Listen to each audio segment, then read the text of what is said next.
Every member of a legendary Pokemon trio has its own game, except Zygarde because they decided to cancel it and just throw him into Sun and Moon, but now he's got his own game!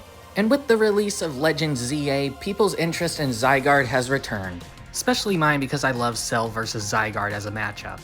And obvious spoiler alert, Zygarde got new stuff in this game. So much new stuff that the clickbait title of strongest Pokemon ever probably isn't even clickbait anymore. So join me today as we try and figure out just how powerful the legendary Pokemon Zygarde actually is. From its introduction in X and Y, Zygarde really wasn't that impressive. Its main gimmick was that it could reverse the powers of Xerneas and Yveltal. It is the Pokemon of Order after all, but it really didn't have any lore other than that. It didn't really do anything in any of the games, and in the manga, its best feat was fighting Mega Mewtwo X. Even with that being the case, reversing Xerneas and Yveltal's powers is no small feat. Xerneas is a legendary Pokemon who has control over life itself, and Yveltal is vice versa, a legendary Pokemon who has control over death. Xerneas could just give eternal life if it wants to, and Yveltal could just take it. Zygarde's whole gimmick up to this point is just that it can say no to these things. But then came Sun and Moon and the introduction of the Zygarde forms. Zygarde is actually a Pokemon made up of several other Zygardes. We have the Zygarde cells and then the cores, which the cells come together around a core and make a Zygarde form. The anime even named two of these cores, them being Squishy and Z2. It would seem that the cores and cells each have their own personalities and beliefs, so they're pretty much individual beings, meaning that Zygarde is basically a Megazord in Pokemon form. The 10% form resembles a dog, and Zygarde uses this to scout around the ecosystem of the planet so that it can monitor it. Other than being really fast, there's nothing notable about it. 50% is the snake-like form that we're all familiar with. It is a strong legendary, but nothing compared to its final form. Now enters complete Zygarde.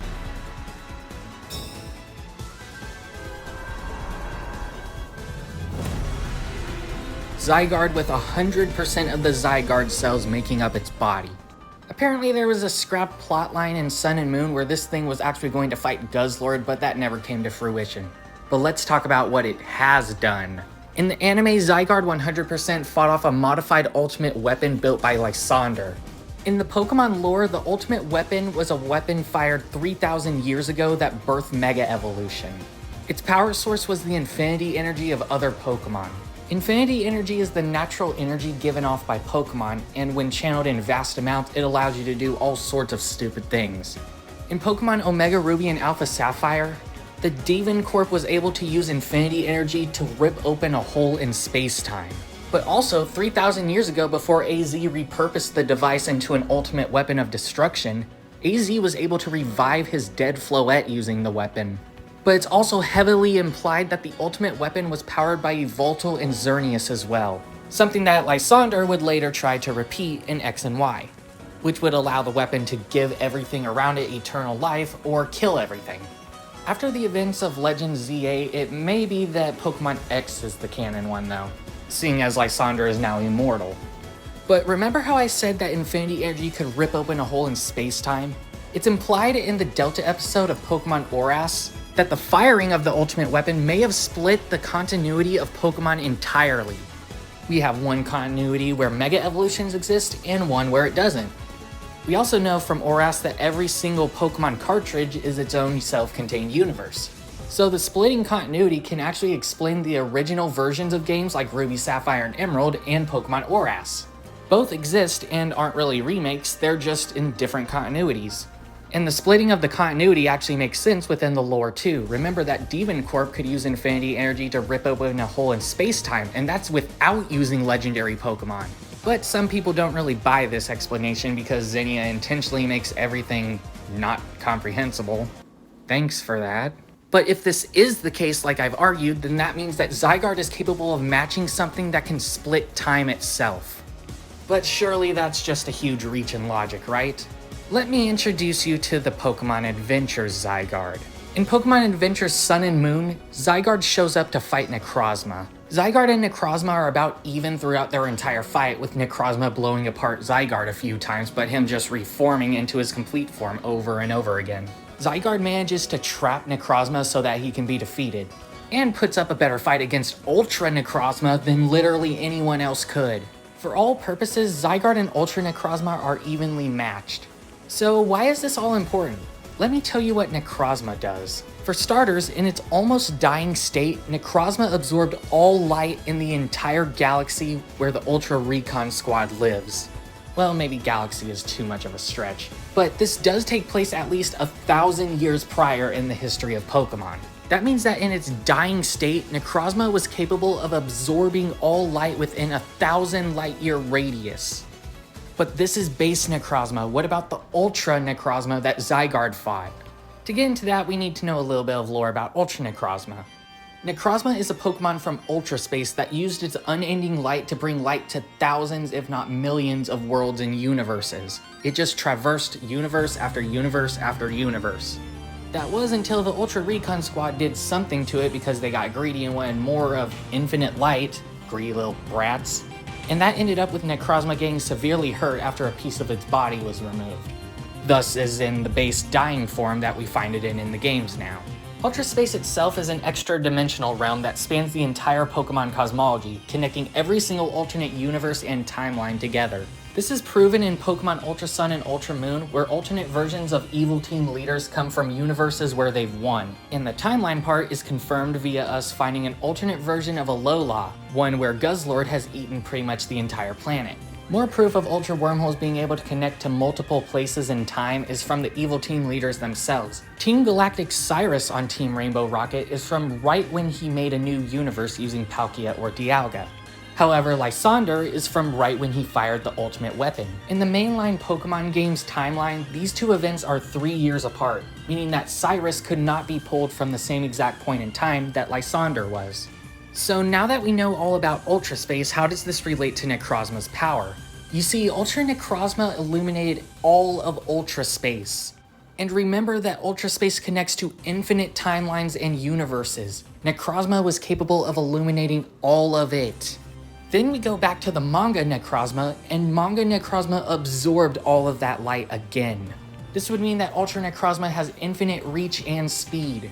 But the absurdities of Ultra Necrozma don't end there either, because one of the Pokédex entries for Duskmane Necrozma says that it absorbs the infinite light that Solgaleo gives off. And this is considered Necrozma's weaker form. Ultra Necrozma is literally infinitely more powerful than base and Duskmane Necrozma. And this is the form that Zygarde stalemated. Necrozma is a Pokemon that's capable of affecting infinite numbers of universes and infinite points in time. It could burn the entire universe if it wanted to. It's literally stated to have infinite power in its weaker form. And there's some debate if it's even stronger than the Creation Trio because Ultra Wormholes could affect them. And Zygarde matched this thing. Not only could Zygarde keep up with Ultra Necrozma, it could survive multiple hits from it, and Zygarde was capable of harming it as well. Zygarde is a match for Ultra Necrozma. But this isn't the end because Legend ZA gave us another thing that Zygarde has: Mega Evolution. As if complete Zygarde wasn't cracked enough, they decided to give him a huge-ass cannon.